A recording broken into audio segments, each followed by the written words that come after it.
Magandang araw po sa inyong lahat. Turuan ko po kayo bumuo ng English sentence gamit po ang going to. Okay po? Bali, ang going to po ay ginagamit po para masabi nyo na yung inyong gagawing action ay inyong napagplanuhan na. Yung po ang tatandaan nyo ha. Napagplanuhan nyo na po yung sasabihin yung action doon sa inyong kausap. Okay po? So, itong going to po ay nangangailangan po ng tinatawag na linking verb. Pag sinabi nating linking verb, maalinman po yan sa am, sa are, o is.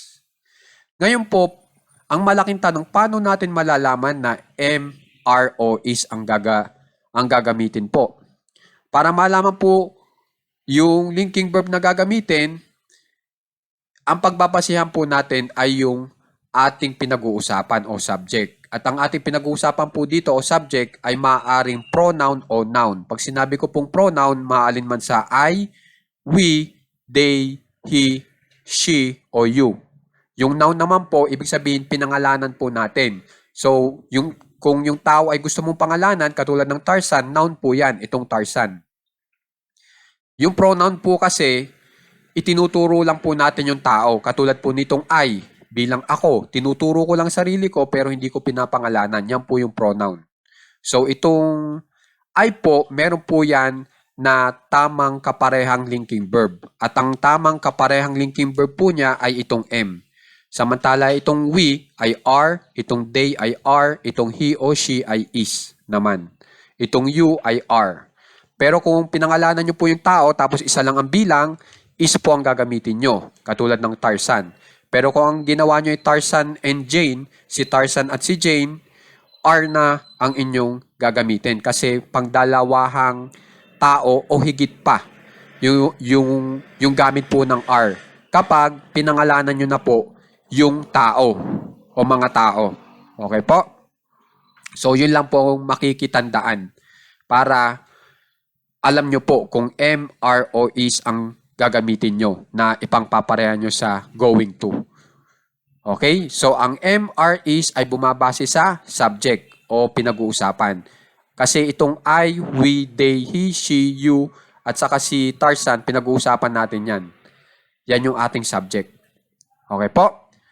So, ipakita ko lang po sa inyo kung paano po itagalog itong am going to work. Pag yan ay tinagalog nyo, magtatrabaho. Itong are going to play tennis, maglalaro ng tennis. Samantala itong are going to settle it down, aayusin ito o iyon. Okay? Para sa it. Yung ito po ay it o yung iyon ay it din po yon. Okay? Kayo nang bahala kung ito o iyon ang gagamitin nyo para sa it. Tapos yung is going to buy it, bibilhin ito, iyon.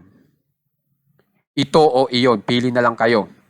Tapos yung are going to pay the electric bill, babayaran ang electric bill.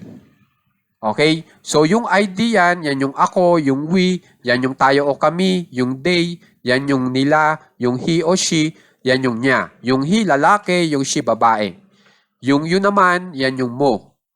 Okay? Yung Tarzan, edi syempre, yun yung pangalan na Tarzan. Yung is going to train, magsasanay. Okay po? So, ang gagawin lang po natin, pipili lang po tayo ng isa dito sa listahan natin sa taas at pipili lang din po tayo ng isa dito sa listahan natin sa baba. Pagsasamahin lang po natin tapos i-translate natin sa English at meron na po agad tayong English sentence na kung saan ay gumagamit tayo ng going to para masabi natin na yung action na sinasabi natin na gagawin ng ating pinag-uusapan ay pinagplanuhan. Okay? So ito po ang halimbawa.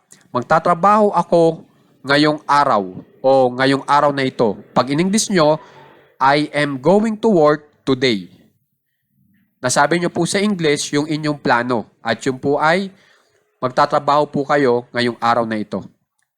Ganyan lang po kadali yung leksyon natin pero gamit na gamit. At saka alam nyo na ngayon ang detalyadong ibig sabihin ng going to. Kung paano ba talaga ang ibinibigay na ibig sabihin yan. Okay po?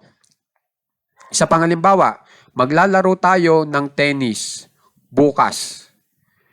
We are going to play tennis tomorrow. Yun naman po yung tamang pag-Ingles. Sa maglalaro tayo ng tennis bukas. We are going to play tennis tomorrow. Ngayon, pwede nyo pong pagpalit-palitin po itong to work, ipapalit nyo sa to play. O kaya itong to settle it down, pwede nyo ipalit sa to work. Kayo na pong bahala. Okay? Halimbawa po, itong to play tennis, ilagay po natin dito sa to work. Ipalit natin sa to work.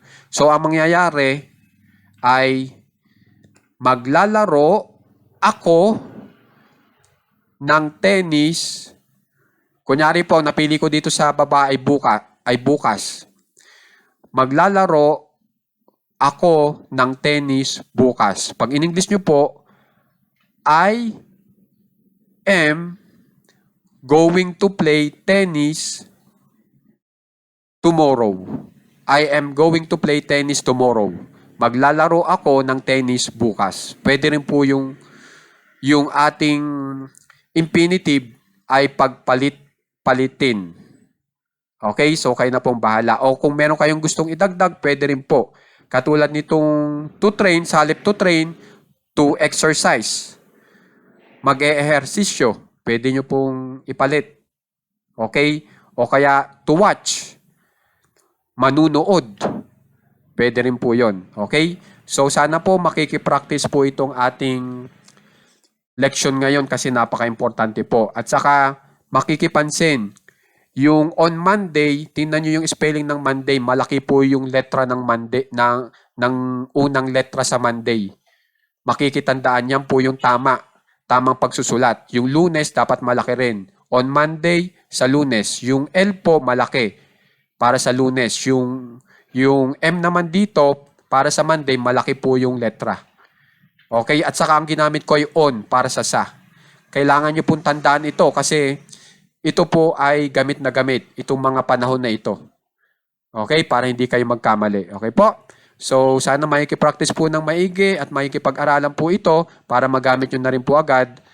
At sana natutunan nyo po itong going to sa detalyadong paraan. Maraming salamat po.